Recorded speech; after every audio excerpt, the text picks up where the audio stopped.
ವಿಚಾರವಾಗಿ ಕೂಡ ಮಾತಾಡ್ತಾ ಇರ್ತೀರಿ, ವ್ಯವಸ್ಥೆ ಬದಲಾಗೋದ್ರ ಬಗ್ಗೆ ಮಾತಾಡ್ತಾ ಇರ್ತೀರಿ. ನಿಮ್ಮ ಪ್ರಜಾಕೀಯದ ಅಭಿಮಾನಿಗಳು ಬಂದಿದ್ದರು, ಏನು ನಿಲುವು ಸರ್ ಮುಂದಿನ ಎಲೆಕ್ಷನ್? ಇಲ್ಲ, ನನಗೆ 4-5 ವರ್ಷದಿಂದ ನಾನು ಕಂಟಿನ್ಯೂಸ್ ಆಗಿ ಹೇಳ್ತಾನೆ ಇದ್ದೀನಿ, ಎಲ್ರಿಗೂ ಗೊತ್ತಾಗಿದೆ ಅದು. ಅದ್ರ ಮೇಲೆ ಸಿನಿಮಾಗಳು ಮಾಡ್ಬಿಟ್ಟಿದ್ದಾರೆ ಬೇರೆ ಲ್ಯಾಂಗ್ವೇಜಲ್ಲೆಲ್ಲ, ಎಲ್ರಿಗೂ ಕರೆಕ್ಟ್ ಅನ್ನಿಸ್ತಾ ಇದೆ ಅದು. ಈಗ ಗೊತ್ತಿಲ್ಲ, ಅವರು ತಗೊಬೇಕು. ನೀವೆಲ್ಲ ಯಂಗ್ಸ್ಟರ್ಸು ಎಸ್ ಇದು ಬೇಕು ಅಂತ ಅನ್ಬೇಕು.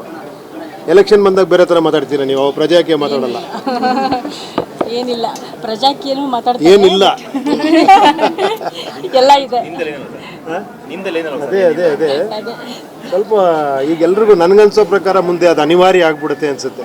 ಅದು ಇವಾಗ ನಾನು ಹೇಳ್ತಿರೋದು ನಿಮ್ಗೊಂಥರ ಫಸ್ಟ್ ಹೇಳಿದಾಗ ಅದು ಅಸಾಧ್ಯ ಅನ್ಸಿರ್ಬೋದು, ಬಟ್ ಹೋಗ್ತಾ ಹೋಗ್ತಾ ಅದು ಟ್ರೂತ್ ಒಪ್ಕೊಳ್ಳೇಬೇಕಾಗುತ್ತೆ ಸರ್. ಅದು ಅನಿವಾರ್ಯ ಆದರೂ ಕೂಡ ಈಗಿನ ರಾಜಕೀಯಗಳಿಂದ ವ್ಯವಸ್ಥೆ ಜೊತೆಗೆ ಅದನ್ನು ಅಂದರೆ ಇಂಪ್ಲಿಮೆಂಟ್ ಮಾಡೋದು ಎಷ್ಟು ಚಾಲೆಂಜಿಂಗ್ ಅನಿಸುತ್ತೆ. ಜನ ಅದನ್ನು ಒಪ್ಪಿಸ್ಕೊಡ್ತಾರೆ. ಆಗುತ್ತೆ ಒಗ್ಗಿಸ್ಕೊಳ್ತಾರೆ. ನಾಯಕರು ನಮ್ಮನ್ನೆಲ್ಲ ಆಳ್ತಾ ಇರ್ತಾರೆ. ಅಲ್ಲ, ಕಾನ್ಸೆಪ್ಟ್ ಹೊಟ್ಟೋಗುತ್ತೆ ಅಂತ ನಾನು ಹೇಳ್ತಿರೋದು. ನೆಕ್ಸ್ಟು ಈ ನಾಯಕರ ಕಾನ್ಸೆಪ್ಟ್ ಹೋಗಿ ವರ್ಕರ್ಸ್ ಬರ್ತಾರೆ, ಕರೆಕ್ಟ್ ದುಡ್ಡುಗೋಸ್ಕರ ಕೆಲಸ ಮಾಡೋರು ಬರ್ತಾರೆ, ಟ್ರಾನ್ಸ್ಪರೆನ್ಸಿ ಬರುತ್ತೆ ಟೆಕ್ನಾಲಜಿಯಿಂದ. ಹಂಗೆಲ್ಲ ನೀವು ಸುಮ್ಮನೆ ಇದು ಮಾಡೋಕ್ಕಾಗಲ್ಲ. ಫ್ಯೂಚರ್ ಹೋಗ್ತಾ ಹೋಗ್ತಾ ರೈಟ್ ಟು ರೀಕಾಲ್ ಬರುತ್ತೆ, ಕೆಲಸ ಮಾಡಿಲ್ಲ ಕಿತ್ತಾಕುವಂಥ ಇದು ಬರುತ್ತೆ.